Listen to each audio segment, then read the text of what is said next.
Have you ever wondered what happens to us after death? Imagine lying in bed, listening to the trees rustling outside, when suddenly the question knocks on your mind. What's next? Emptiness? A light at the end of the tunnel? Or perhaps something so extraordinary that we can't even imagine it? Today, we'll take a journey through one of the most mysterious books ever written, the Tibetan Book of the Dead. This isn't just a text about death. It's a true guide for the soul as it traverses the intermediate states between life and its next incarnation. Intriguing, right? Then sit back and get ready for an enlightening exploration. Let's start with the story behind it. Who wrote this book and why? Known in its native language as Bardo Thodol, the Tibetan Book of the Dead was discovered in the 14th century. Legend has it that its author was none other than Padmasambhava, the yogi and great teacher who brought Buddhism to Tibet. Interestingly, the text wasn't just written, but hidden. Yes, hidden. It was called a terma, a treasure meant for future generations. Centuries later, it was discovered by the monk Karma Lingpa, and since then, it has become a cornerstone of Tibetan tradition. And here's the most fascinating part. This book isn't just soulful reading, it's a practical tool. Tibetans use it to guide the dying. They read it aloud to help the soul navigate its trials and find liberation. Now, imagine this. You're in a monastery, high in the mountains. The air is filled with the whisper of mantras, and the lamas are reciting this text beside the body of the deceased. Can you feel the atmosphere? Let's dive into the book itself. The key concept in this book is Bardo. What is it?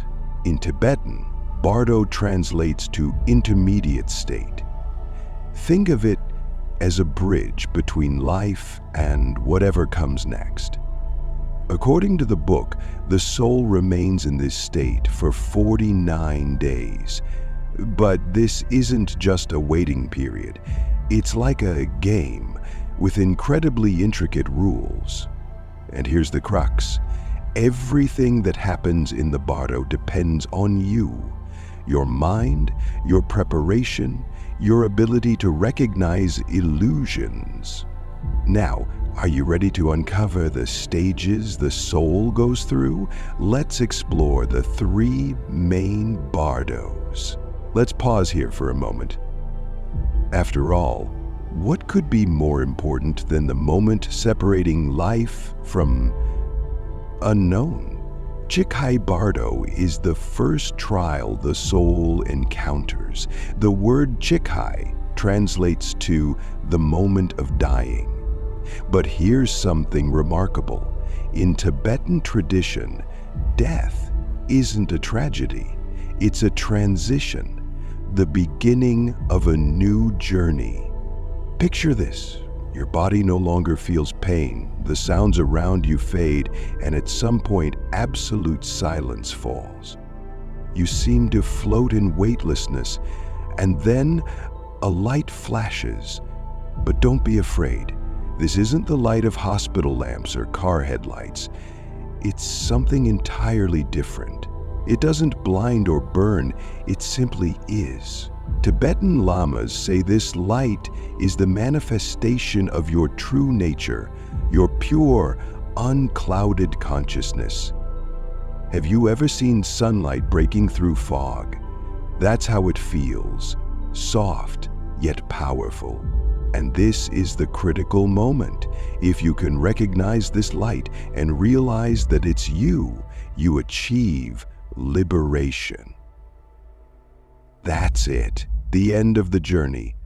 No more rebirths, no karma, no suffering. You merge with the absolute. But, and here's where it gets intriguing, Not everyone can do this. Why? Because most of us simply aren't ready. Think about it. Why are we so often afraid? From childhood, we're taught to fear the unknown. In our culture, death is a taboo topic. We avoid thinking or talking about it, and when the moment finally comes, we're lost. This fear is what makes us turn away from the light. We start searching for something familiar, clinging to illusions, the image of our body, the voices of loved ones, memories.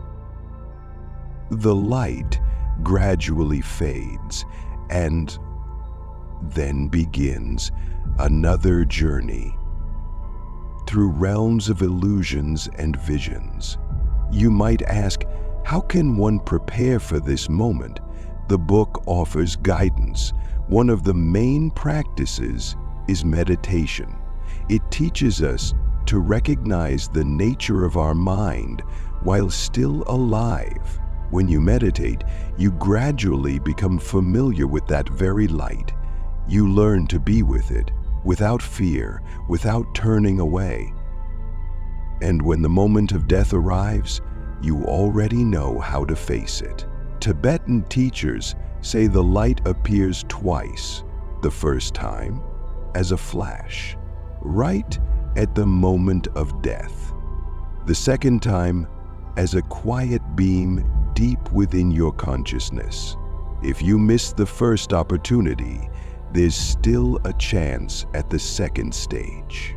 Now let me ask you, if that light appeared to you right now, would you recognize it? Or like most people, would you fear it, seeing it as something foreign? This is the central challenge of the Chikai Bardo. It's a mirror reflecting us as we truly are, and in this reflection lies our entire life, our fears, our hopes. So, think about it. That light isn't something external. It's you, your true essence, pure, boundless, and beautiful. The first stage is the light. Recognize it and you're free. Fail to recognize it and new challenges await. But even in that, there's meaning, isn't there? Every moment is a chance to learn. Even the moment of dying. Now imagine you've passed the first stage. The light has faded, or you didn't recognize it. And now begins the Chonyad Bardo, the Bardo of radiant visions. Picture this. You're in a surreal dream where the boundaries of reality blur, surrounded by a riot of colors, forms, and sounds. This stage isn't just images in your mind. It's the manifestation of your own consciousness and its deep structures. What will you see? That depends entirely on you. Here, deities appear, peaceful ones, radiant and seemingly woven from light, and wrathful ones, fierce and cloaked in flames and lightning. They don't come as judges, but as mirrors. In Tibetan tradition, it's said that the peaceful deities represent your true nature. They emanate serenity and wisdom, their forms filled with vibrant colors, symbolizing the 5 elements and 5 wisdoms. As for the wrathful deities, yes, they may seem frightening, enormous and intimidating, with eyes that flash like lightning and roars that feel deafening. But their purpose isn't to harm you. They're trying to wake you up. They're like thunder breaking a clear sky, forcing you to open your eyes. And here lies the key lesson of this stage. Everything you see isn't the external world, it's you. Even those terrifying figures, especially them. When you encounter these images, your mind begins to judge. This is good, this is bad, this is beautiful, this is ugly. And therein lies the trap. While you're judging, you're clinging to these images, believing them to be real. But here's the secret. Everything you see is an illusion. The book explains that these deities are reflections of your subconscious, your emotions, passions, fears, and desires. If you can understand that this isn't reality but the play of your mind, you gain freedom. It's like lucid dreaming, suddenly realizing you're asleep and gaining control over everything around you. But as with the first stage, it's not easy. Why? Because of fear. We see a wrathful deity and think it's something external, something threatening. We run. But there's nowhere to run. Or we see a peaceful deity and want to cling to it, to stay with it. But that too is a mistake. The main task here is to remain calm and keep your mind clear, to see these images for what they are, the energy of your consciousness. And you know what's important? These deities are neither good nor evil. They are your teachers. The peaceful deities teach wisdom, compassion, and clarity. The wrathful deities teach strength, overcoming fears, and freedom from attachments. Seeing the truth behind these images is an art that the book teaches us. It's also a training of the mind, which can begin during your lifetime. Think about it. How would you react? If an image of incredible beauty appeared before you, could you avoid becoming attached to it?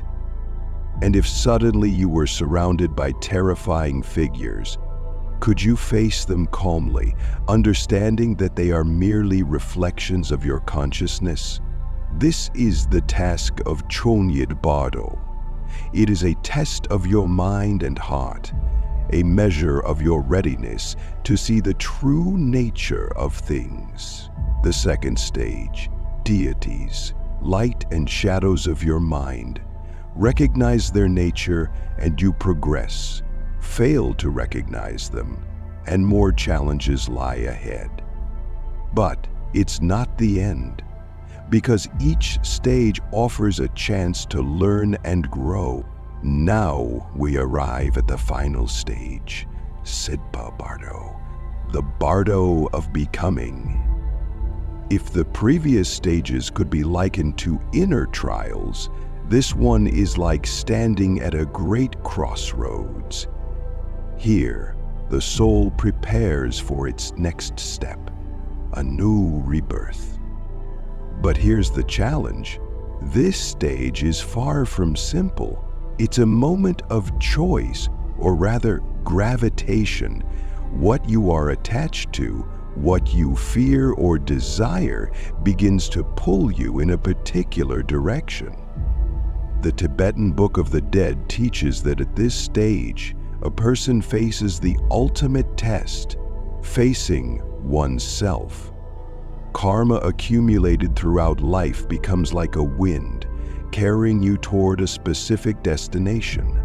Fears, desires, regrets, all of these act like a magnet. Remember how hard it can be to let go of something in life? Here, it's exponentially more intense. But even here, there is hope. You might ask, what kind of hope? Awareness. It sounds simple, but it is the key. When you see something that evokes powerful emotions, light, images, even sounds, you need to understand that this is not ultimate reality. All of this is a continuation of your mind, a projection of your karma. If you can remain calm, you gain the ability to break free from this cycle. And what's amazing is that even at this stage, when it seems like the choice has already been made, you can still attain liberation. But how does it work? How can you stop when you are being swept away by the current of karma? The answer lies again in understanding. Realizing that all these fears and desires are illusions helps you hold steady. It's like standing at the edge of a mountain river. If you don't panic, you can find a stable footing. But if awareness slips away, then the real journey begins. At this stage, you literally choose your next birth. The Tibetan Book of the Dead describes how the soul can be drawn to various realms of existence. There are 6 realms where one may be reborn: the world of gods, demigods, humans, animals, hungry spirits, and hells. Each corresponds to a particular state of mind. Interesting, isn't it? For example, if you are filled with envy or thirst for power, you might be born in the world of demigods.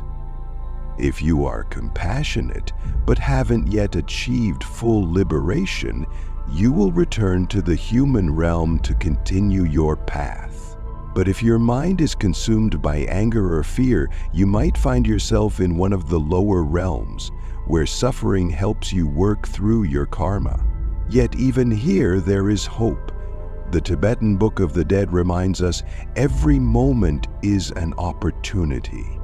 Even in Sidpa Bardo, even in these realms, you can find a path to liberation.